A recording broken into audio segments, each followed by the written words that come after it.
something beside me, a light to the kerosene, and the places aren't real anymore,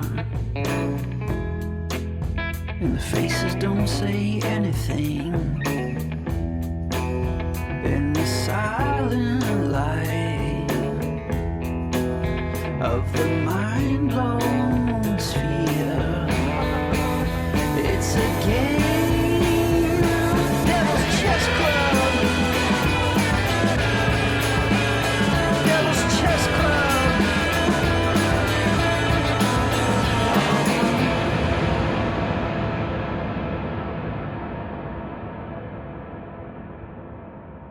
Welcome to Devil's Chess Club. I'm Aaron Good. Today we are joined once again by Colonel Lawrence Wilkerson. For those who do not know, Lawrence Wilkerson is a retired U.S. Army colonel and the former Chief of Staff to U.S. Secretary of State Colin Powell during the first George W. Bush administration. We're going to be discussing the catastrophic victory of the McJihad operation in Syria, in which Western imperial proxies have now ousted the Assad government. Syria was a crucial lifeline for Hezbollah in southern Lebanon. It remains to be seen what all of this means in terms of the Gaza genocide. Devil's Chess Club is part of the American Exception podcast. If you want to see this episode in its entirety and have access to what we have strived to make the best podcast collection of deep political and historical analysis, please subscribe to the American Exception podcast on Patreon. We have begun a new series called Gray Alliance, which looks at the Lansky Syndicate, CIA, Mossad threads running through the JFK assassination, Watergate, and beyond. This is material that I wanted to put into a book, but because of the podcast schedule, I realized that I needed a faster way to get this new material out there. So if you appreciate this kind of research and analysis, please subscribe to the American Exception podcast on Patreon. The URL is patreon.com/AmericanException. Whether you can subscribe on Patreon or not, please kindly like this video and subscribe to this American Exception channel.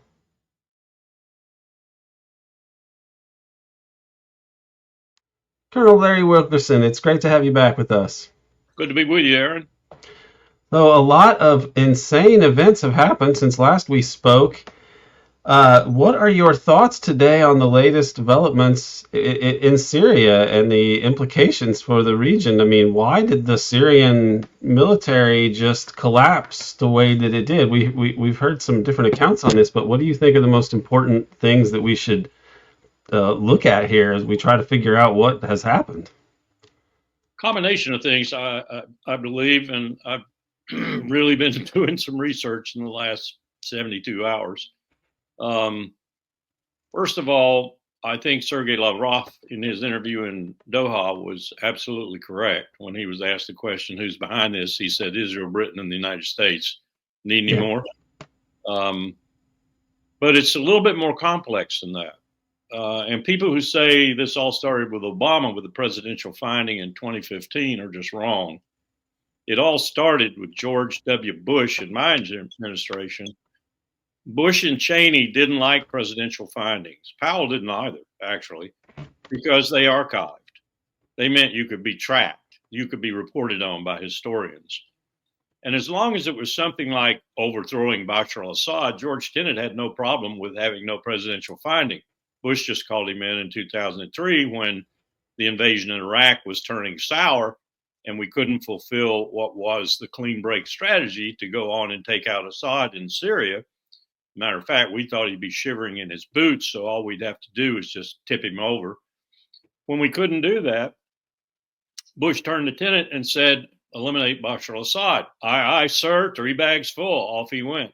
So we've been trying to do this for And that was written up, by the way. That was written up in the New Yorker in 2007, that Seymour Hersh article. And it's specifically Bandar Bush was saying, oh, yeah, we can take these Salafis and we can aim them at Hezbollah, which is very interesting because he was a guy who was financing some of the hijackers even. I mean, his wife was, and I believe even some of the things he did in San Diego. It's crazy. The jihadi networks are so obviously linked to the West. Yeah. in more ways than you know. At any rate, we had been planning this all along. We failed for 15 plus years, and all of a sudden, forces somewhat out of our control coalesced. Erdogan reneged on his agreement at Astana with the Russians because I think the Russians were not going to give him as much money as Israel and the United States and London promised him together, open parentheses. Erdogan, do you have any memory? Do you know what we did to Turkey in 1990-91 when we promised you billions and billions of dollars to save your then terrible falling apart economy? It's even worse today. And the Congress afterwards failed to appropriate the money. And we reneged on our promise. And you were left, not Erdogan, but Turkey was left holding its hand out, trying to get, some help elsewhere. We'll do the same thing to you again. But anyway, Israel promised him money. It'll be our money, of course. Israel has no money without the United States. We promised him billions. And so he decided to kick it off. We still had no idea that it would go as rapidly as it did. I don't think we understood Hayat Tahrir al-Sham, HTS, and I don't think we understood at all Abu Mahab al-Jilani, AMJ, I'll call him, and the mesmeric capacity he had to put these people all together and get them pointed at a single objective. Now, that said, we bombed, the United States of America, with A-10s and F-15s, and other airplanes, and Israel bombed the hell out of the Syrian regular army. So here they are, hardly paid at all for years because of our sanctions, broken for all intents and purposes, just waiting for a whisper of wind to blow them over. And we're bombing the hell out of them. Not only that, Israel had been bombing key sites in Syria well before that, just as they are right now. Israel right now is bombing everything in Syria that might be conceived as a weapon in any way, fashion, or form. They're bombing it all, destroying it. Right. As you probably know, Netanyahu lusting after land, I can just hear Ben-Gvir and Smotrich, more territory to settle, is already in Syria to the point of being on the outskirts of Damascus with his tanks. And all these people who are denying Israel having any lusty attitude about Syria are just nuts. They don't know Bibi Netanyahu. At any rate, throw into all of this the Kurds, and particularly the United States' tendency to support the Kurds, wherever it might be, Iraq, Iran, or Syria, and then to abandon them to whatever their fate might be because of the deal we made with Erdogan, because he's trying to exterminate them. He thinks they're all PKK. And the YPG, whatever, they're all PKK to him. So he wants to exterminate them. And he wants to get rid of the 2.5, 3 million refugees who are already streaming back into Syria. So he's got that going. Aren't the Kurds an Israeli? They've also been an Israeli proxy at various points. And it seems like the idea of Kurdistan is one that comes around about an Israeli thinking, think tanks and such like that. So are they going to how are they going to handle this? Are they going to look to carve a Kurdish state, or is Israel going to leave the Kurds to their fate, or what? We're going to abandon them and leave them to their fate, and their fate is going to be in a meat grinder with Erdogan, who probably is not going to withdraw from the territory he occupies either, to give himself a, quote, buffer zone, unquote, just as Netanyahu has said he's doing with regard to the Golan. But it's going to disturb the geography of Syria, I think, for some time to come. And we haven't even talked about what might happen with regard to the Alawites and the autonomous zone that maybe AMJ has talked about.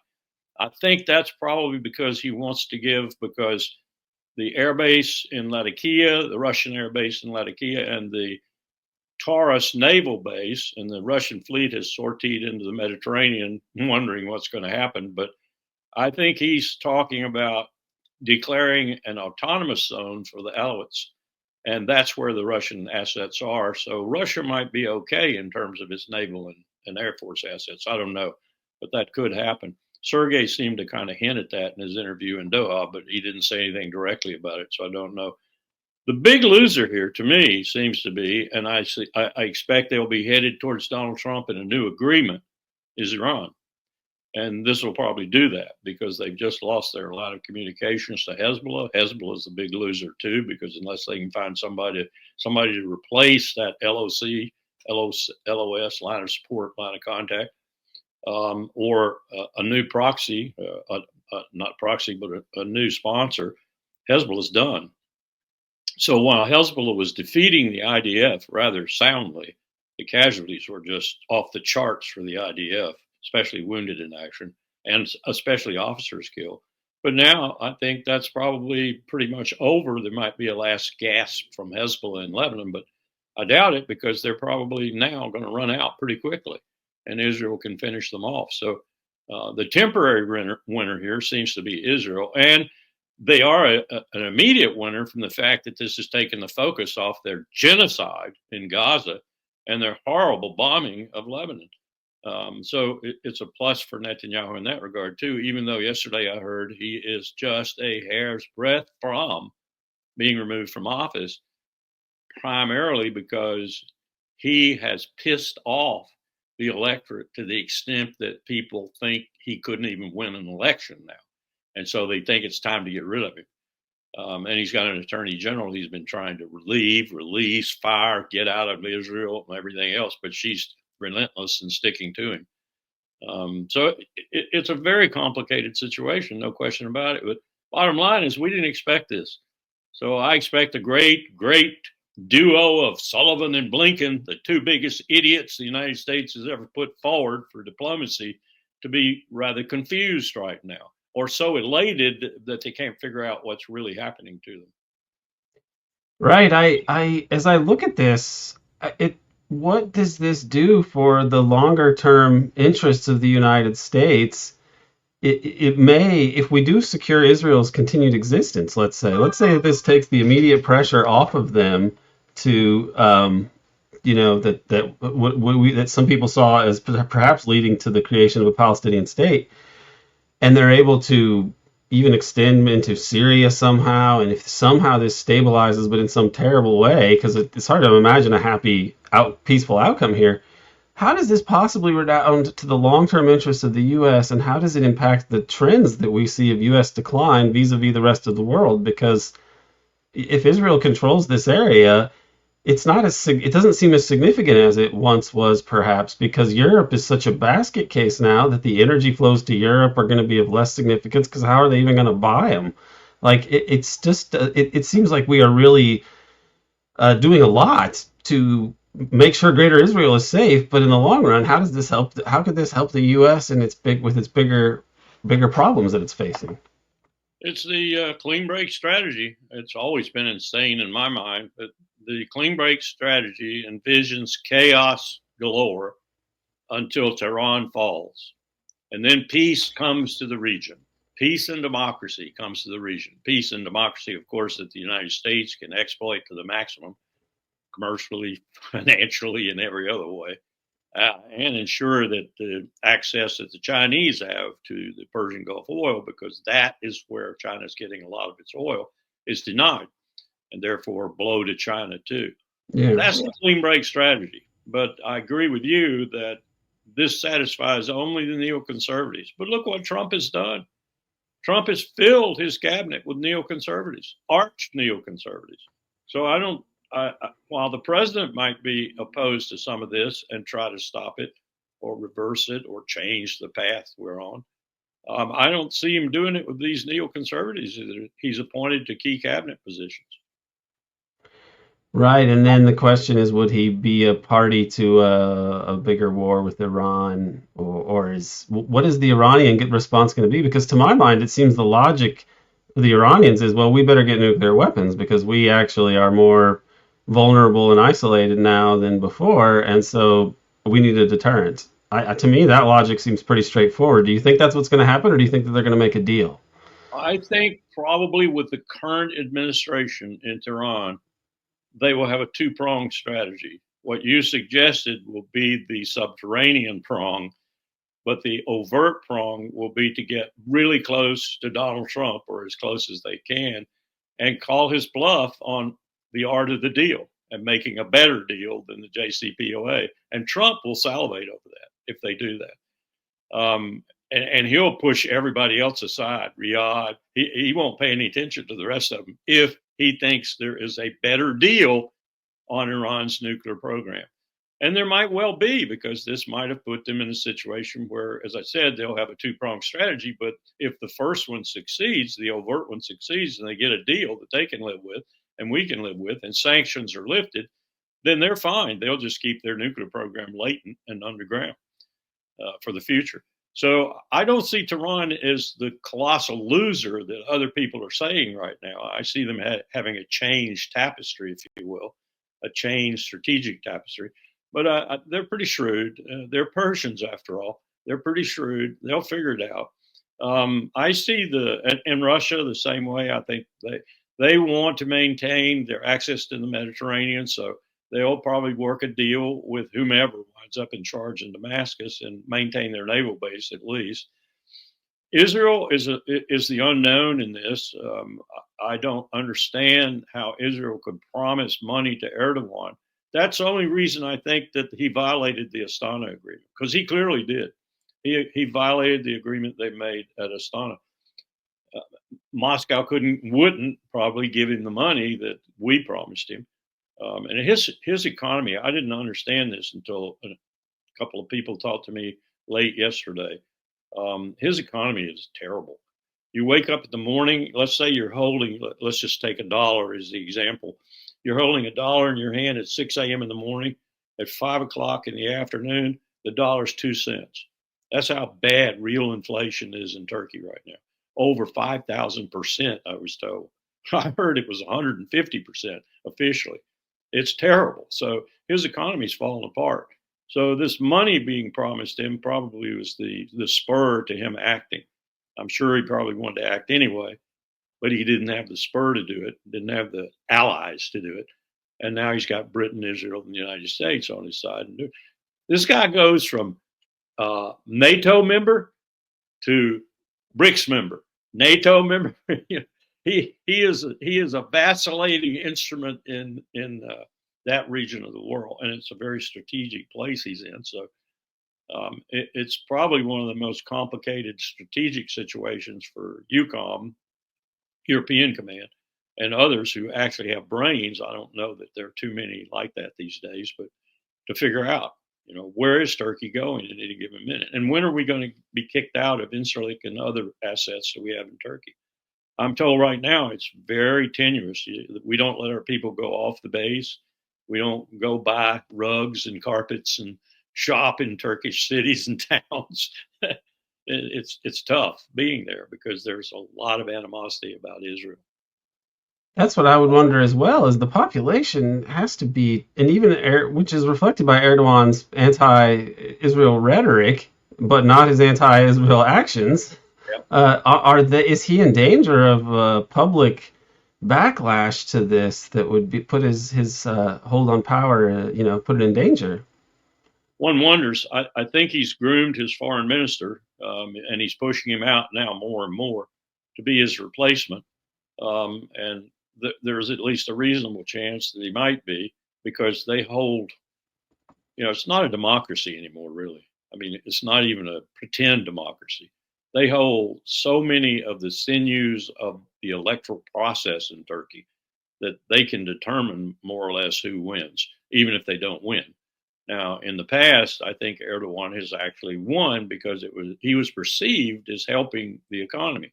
And he did help the economy there for a while, and he did make some people very, very wealthy, and they made some, trickle down a little. They made some other people's lives better. But now I didn't realize the economy was as bad as this particular economist was telling me. And he knows Turkey really well, so I have to take his word for it. So I don't know if there's a real opposition, though, in Turkey to beat Erdogan's replacement, who clearly I think is going to be the foreign minister.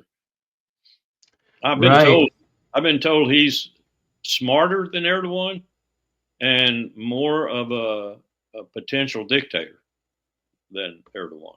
Although Erdogan shows every tendency in the world, and in some facets he is already a dictator. Right, right. I mean, and he also just survived a coup not that long ago that seemed to be of Western origin, and that's a notorious country for Western you can't even really call it interference. They dominate it they're the home of the original deep state. Darren Yeah. Devlin is where the They term made it comes work. from. But it was always but the thing that's not, if people do know that, which is actually not that many people are aware of this, what we're talking about. But the other part of it that's even crazier is that their deep state was really just NATO. I mean, it was like a NATO network of Gladio people and others that would intervene to make sure that Turkey stayed on side. So their deep state is not this sinister thing. It's actually just our deep state.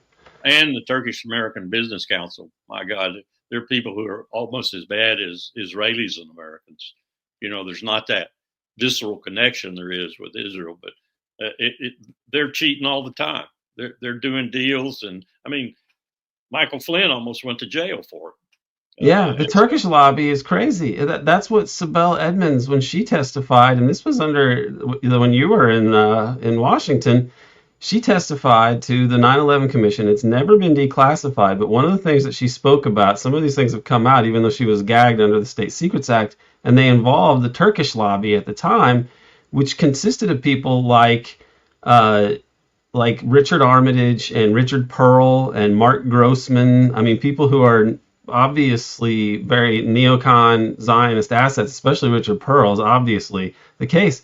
So a lot of the things that she was pointing at, the corruption and funneling heroin cash to Dennis Hastert, which got written up in Vanity Fair in '05, because I think they were actually pushing back against the neocons at that point. So they start revealing some of their dirt, just like Israel does with us with all these things they've exposed, like probably Iran-Contra and such.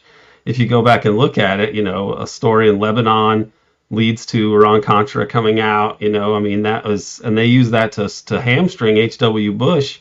I mean, this whole realm of politics is crazy, and Turkey has always been an epicenter of it. Yep. Yep. You mentioned Rich Armitage. He had to turn his head this way to look at Ankara and turn his head this way to look at Taipei because he was making him money hand over foot from both places. Yeah.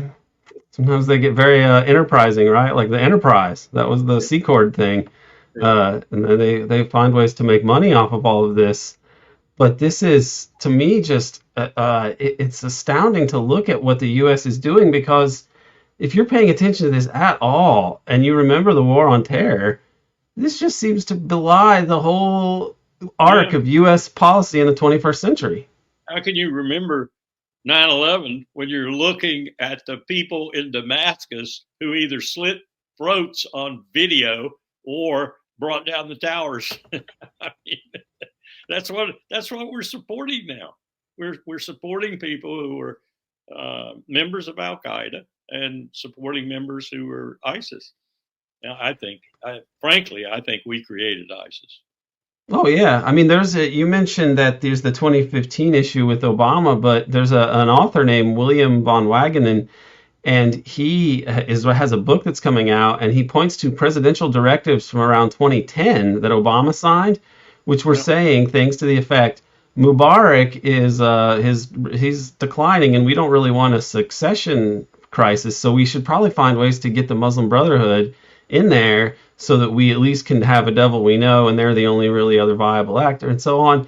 And so that just, to me, lends more support to the idea that the Arab Spring itself was a U.S. production, because Google and Facebook and Twitter were all a big part of it, and we know now that they are intertwined with the national security state. I'm sure they always have been.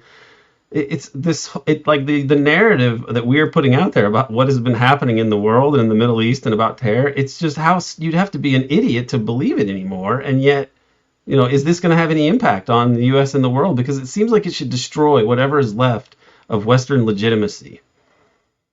Never happen as long as we still have the power of the dollar and the power of the sanction backed by the dollar. I mean, it can happen in terms of people's views and appreciation of us, and I think it most certainly is happening. I talk about the reputational damage that began with George W. Bush and sanctioned torture. That's incredible damage, but it's not enough damage to really injure the empire. you injure the empire by impacting its ability to keep 2 billion people under sanctions. And let's face it, Assad, the sanctions were so bad for Assad that they had a lot to do with the collapse of his military instrument. Yeah. So as long as we have that power, and I think that's why Xi Jinping and Putin and others, 14, I understand it now, new nations in BRICS, are beavering away in the trenches to come up with the commodity exchange system, new currencies, national currencies, products that are only bought in national currency. They're going to replace the dollar as the reserve currency and the transactional currency in the world. That's the most important movement against us, I think, other than the fact that we look like we might go to nuclear war at any moment.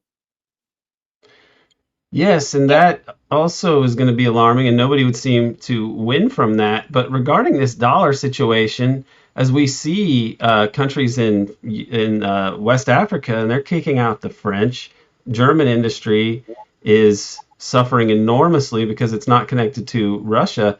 How does Europe rebound from the crises that it's facing now, given that the trends seem to be that the dollar also is going to lose, and the euro is basically a satellite to the dollar? And I mean, how does Europe get out of the problems that it's in? Because this doesn't seem like what's happening in the Middle East is going to redound to its benefit, and what's happening in Ukraine is not going to redound to the NATO EU's benefit. Is there going to be a break? And if there were, what would that mean for the US? Like, what does it mean if Germany actually realizes that the future is to the east? You know, you just said something that is categorically, in my view, happening right now, that the United States is reacting to viscerally as what I would call the most hegemonic, if not the only truly global empire in the world today. And that is a historic shift, as happened years and years ago, put it 1,000 years ago, whatever, previously the other direction. When power was in Persia, in the Mughal Empire, the Muslim Empire, ending up in the Ottoman Empire. And then all of a sudden, Columbus discovered America, and all this crap began to develop in the West, and gold flowed and silver flowed. And all of a sudden, America was discovered and had all these incredible advantages, 2 oceans, natural resources that the whole world lusted after but couldn't get to, benign neighbors. And we became the sole empire in the world, really, putting the British to shame, particularly in '56 with the Suez Canal crisis. It's reversing now.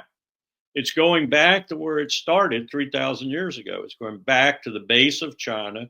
It's going back to Central Asia, back to Asia in general. 1 in 5 people on the face of the earth is a Chinese.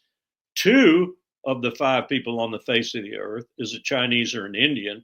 And 3 of the 5 people on the face of the earth is from Asia. So it's shifting back. It's shifting back monetarily, financially, economically, every way you want to call it. And with China as the real true hegemon in Northeast Asia and East Asia right now, we won't admit it, but they are, you're going to start peeling allies away from the United States pretty soon. Yeah. That's what's happening in Europe right now. Everybody said, oh, look what Putin did. He made NATO stronger. He didn't make NATO stronger. He made it enormously weaker. And we helped him by blowing up the Nord Stream pipeline and penalizing the Germans to the extent that now their political situation is horrible. We might even get something in Germany that we all rue the day of having forced into office. Macron's falling apart. France is falling apart. There's 2 pillars, so to speak, of NATO. Turkey is not a real functioning member of NATO anymore. It could go any way, any day, wherever it wants to. NATO is moribund, in my view, and going to fall apart as political situations change in these individual countries and they vote themselves out of NATO. I suspect Finland and the Scandinavian countries who are in NATO will be very short-lived. So look at what we've got right now, from Ukraine to Chavarria and Bandar Abbas and the Persian Gulf. You have to go back 2,000 years to find this sort of contention. You look at what's happening today, and you can say that there is war from the northern border. Well, say it's from Belarus. Say that war is happening from there all the way to Banderbas and Chavarria. All of it with nuclear connotations, not just Russia, U.S., but Bibi and his Samson option. I think the Samson option applies more to the empire, the American empire today, than it does anybody else. Because when this gets out of hand, and it will if we don't manage things better, and right now you can't even talk about Jake Sullivan and Anthony Blinken and Joe Biden managing anything. And I don't see Donald Trump doing much better. I have hope, but I don't see him doing much better. Then we're going to have a wide area war that is every bit looking like it's a global war. You're going to have everybody pitching in one way or the other. And you've got nuclear weapons, all kinds of nuclear weapons hanging around. The most pertinent inventories right now, Russia's and our own. And the first person to use a nuclear weapon, the first person, the first country, the first empire, the only empire to use the nuclear weapon is going to be us. It's going to be us because we get involved in any of this, not through proxies. That's why we're doing proxies now. That's why we turn to proxies. We have no conventional might. If we get involved in a conventional war with a peer power or near peer power, even Iran, we're going to lose and we're going to go nuclear. I mean, it might be different if we were actually fighting in legitimate conflicts. Like I think the population alone is against wanting to fight in any of these wars like that. If it were, that would be different. But it's just like it's so clearly like you're just trying to assemble an army for foreign conquest, far, far away. If I could find you, I'd read you this comment, which was just absolutely delicious for me. The All Volunteer Force Forum. We've been looking at the recruiting situation, which is one of the big problems we've got. Tremendous problem we've got. 9% is a proclivity to serve now on polls. And we got this young man who wrote in and he said, I wish I could remember it exactly, but I'm a young man, just graduated from university, and I'm of the military enlistment age. I think he was 21. We're looking at 18 to 24-year-olds for that span. And he said, I have nothing against violence, state violence, or other violence that has a reason. I just do not want to be a member of a military who goes about the world fighting wars that are brutal, despicable, heinous, and for no purpose other than the enrichment of others. Yeah. Perfect statement.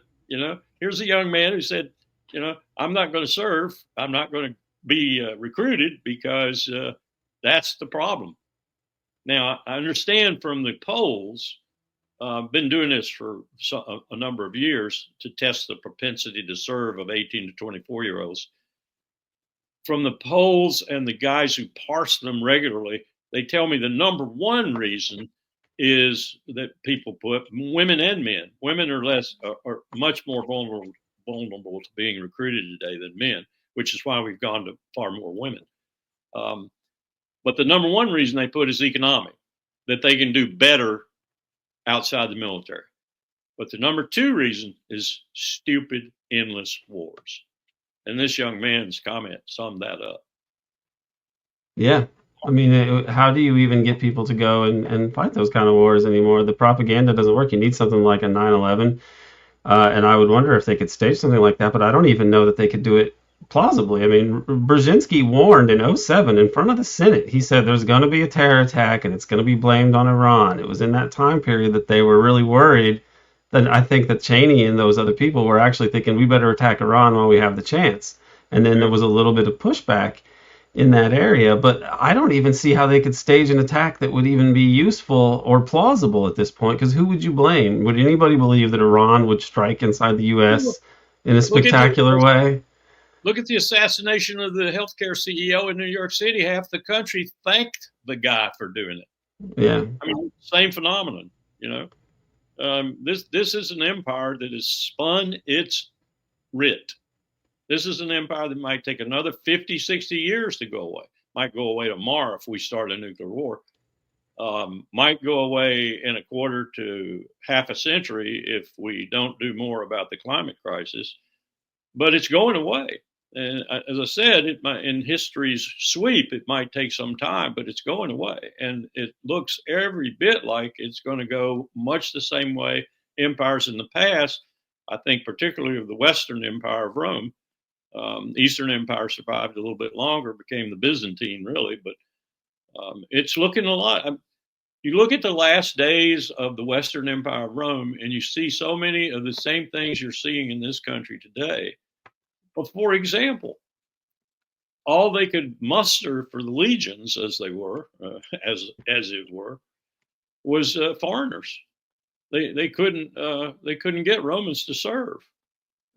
That's essentially what we're doing today in many respects. We actually dispatched recruiters to Mexico. We're so short. And what do you think led us on this path here in the 21st century? Because it's as people there are arguments among anti-imperialists on the left. Who's really calling the shots here? And it seems to be reduced to what I think is a false choice between either Israel controls the U.S. or the U.S. controls Israel. But I don't even know that states are the relevant actors here. But there's really in political science, Western social science, there's not really a body of theory or an approach. I've tried to look at this, and I basically think what we have is oligarchic pluralism. And in the U.S. system, democratic pluralism is a joke, right? I mean, anybody who believes that has got to be a clown. But oligarchs do have agency in this system, and they contend with each other. And I think that the Zionist oligarchs in the U.S. have just been enormously powerful. And unlike other people in like an industry like oil or weapons making or anything else, their devotion to their cause is not merely like the logic of business. It's a uniquely obsessed and well-moneyed and organized political formation in the West, and in the U.S. it's the most significant because the U.S. is so powerful. But I trace it back to what you would think of as the American deep state even before the World War II, which is people like Lansky, people like all the people that set up those casinos in Las Vegas, like the Adelson family, the bootleggers. They controlled the underworld, and then they intertwined themselves with the intelligence agencies. And the intelligence agencies basically outsourced things like blackmail to these sorts of actors. I mean, and we still see that with like Epstein. I mean, how do we even conceive of what led to this change in policy in the U.S. to go in this direction? Because there were people like H.W. Bush and even like Reagan who were saying, we should have a Palestinian state. It's the better, more sensible thing. No reason to piss off the entire world and make them think we're like the new Hitlers, is like they tried to say about Lebanon. Reagan in 83 says, stop this. I don't want to see blown up children on the nightly news.